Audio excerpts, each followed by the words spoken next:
Hello again YouTubers, and since doing my last video on the Loft conversion, I've been going hell for leather. I've just really cracked on with it, and I was going to do quite a detailed video showing how I do all the skirting and the corners and everything, but I didn't really have anyone giving me a hand with any sort of camera work or anything at the time, so I just really had to go for it, and just trying to squeeze in a lot of jobs before Christmas as well. So if we have a little look around, all the skirting's gone, all painted, and I'd like to think you agree with me, it looks really nice and sharp, and I take a lot of effort on the corners and making them look really nice. I've also got the cupboard doors all on. So these are just ordinary kitchen doors. They've still got the protective cellophane on them, so they're anthrax grey, I think it is. But so got lots and lots of storage in there. Well, looking at this actually, it's a good example of the different stages of the skirting. So if we have a look at there, that's obviously the finished product, all nicely painted. And because it's in the cupboards here, to be honest, I haven't really fussed too much.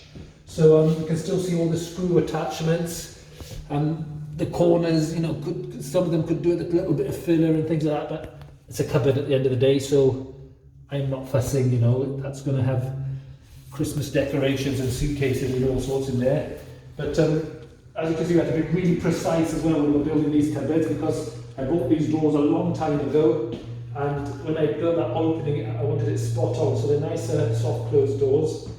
And on either side there, and what else have I done? I've done the blinds as well. So we've got 5 Valux windows here, and I've tried to be a little bit adventurous. All different colour blinds. They're proper black art blinds. So if I have a look at this one, see it.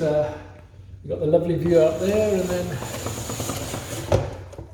as simple as that, it's all nicely shut off. So we've got another one on this side, which is a total contrast of colours. Got the sun right in my eye, so I don't know how that's going to come out on the camera. But we can quickly get rid of the sun and close those off. So we've got the cupboard doors on. We've got handles as well. We've got the skirting done. I think the very least I can do is maybe perhaps do a little quick example of how I sort of do like the corners, for instance, and just a little tip on, you know, the way I finish these off on the corners here. Sort of, you know, some of them are glued, some of them are screwed. Like some places there is no timber behind there, so I've just used an adhesive to stick this on, for example, and I try to finish the corners off really nicely. So a nice little example. So let me give you a quick example of perhaps how we put to the corners together.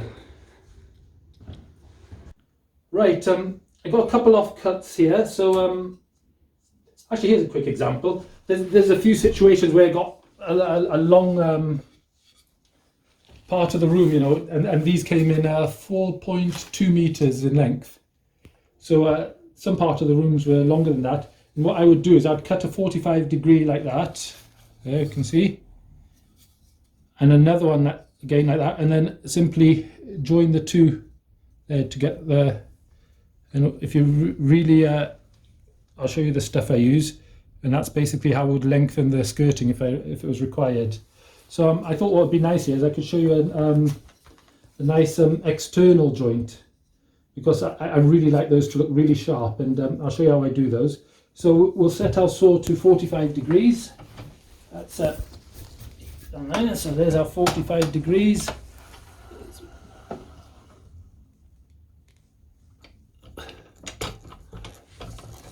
That's sharp. And of course this is an off-cut. We just, by chance, we've already got one cut on that side.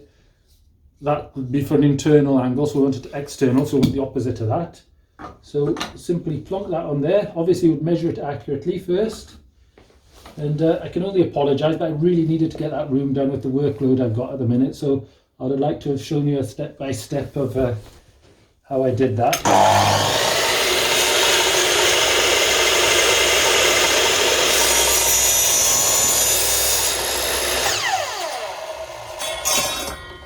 So there we go, we've got our external, so they'll go together like that.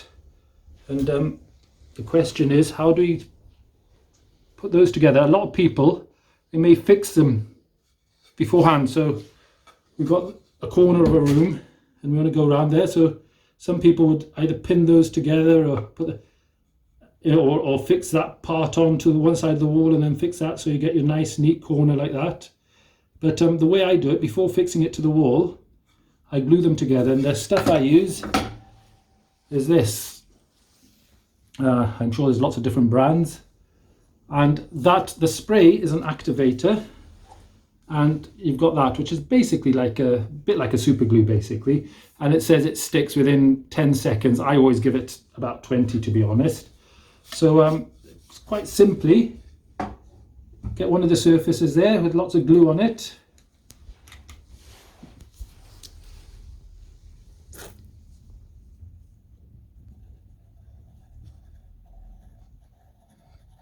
So that will be quite plenty sufficient, that is.